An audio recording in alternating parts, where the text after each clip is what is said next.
Zəbi Kamilin adından böyük qardaşımız Loti Quyonun əziz xatirəsini həsr edirəm. Allah rəhmət eyləsin.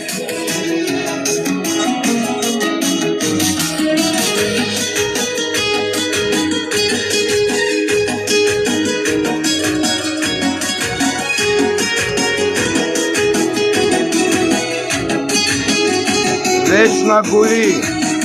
Guli adı düşmeyecek dillerden, Guli emreyleyecek bizlerden. Bizi büyük kardeş edirmişiz seni, hasret yaşı süzülür gözlerden.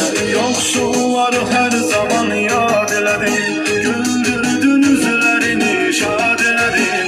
Meselese imkansız xəstələri ayağa kaldırıp azad eledin. Seni biz itirmişik zaman Guli, darıxmışıq sen için yaman Guli. Seni biz itirmişik zaman Guli, darıxmışıq sen için yaman Guli.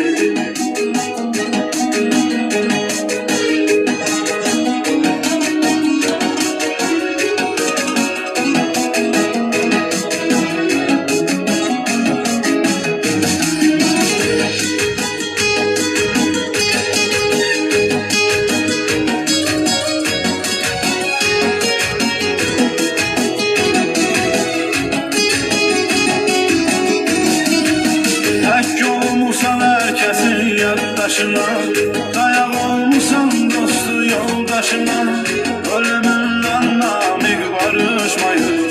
Allah sabır versin kardeşine. Kartava zirvesinden uzaklaşır, koca dağlarda sanki uşaklaşır. Dağların gözyaşları dönüzele, gözləyir kartal zirvesine gelir. Seni biz itirmişik zaman Guli, darıxmışıq sen için yaman Guli. Seni biz itirmişik zaman Guli, darıxmışıq sen için yaman Guli.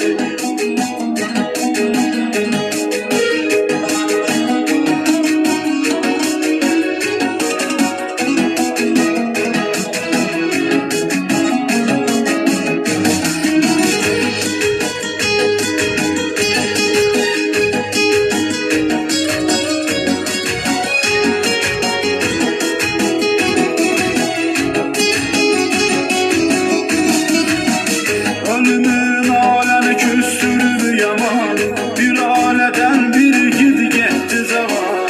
Şəkillərindi təsəlli aləmə, yaşayasan bizimlə sən hər zaman.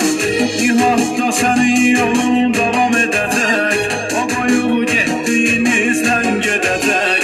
Sənə rəhmət olsun əziz qardaş, yaşadın öz ömrün təmiz qardaş. Səni biz itirmişik zaman Guli, darıxmışıq sen için yaman Guli.